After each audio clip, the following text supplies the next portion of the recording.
તો તમને શું લાગે છે આની અંદર આ આક્ષેપોમાં કોઈ તથ્ય હશે, આની તપાસ થશે, આની કોઈ સરકાર તરફથી કોઈ ઇનિશિયેટિવ લેવામાં આવશે કે પછી અહીંયા શું થશે એટલે આની અંદર? સરકારમાંથી તો જ્યાં સુધી ફરિયાદ ન થાય ત્યાં સુધી કોઈ પગલાં લેવાય નહીં, એવો એક નિયમ છે. સરકાર એની જાતે તપાસ કરતી નથી,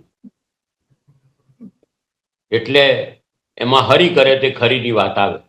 કોક હરી કરે ત્યારે તે બી નનામી નહીં, નામજોગ વ્યવસ્થિત અરજી થઈ હોય ને તેને ફરિયાદ સ્વરૂપે સ્વીકારે ત્યારે આ પ્રશ્ન આવે.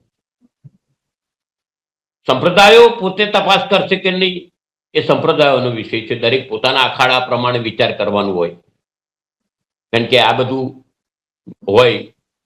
પણ મેં કીધું કે 80% તો હું એમ કહી શકું કે કાચના ઘરમાં બેસીને પથ્થરમારો કરવાની વાત છે. તમે બી કાચના ઘરમાં બધા બેઠા છો.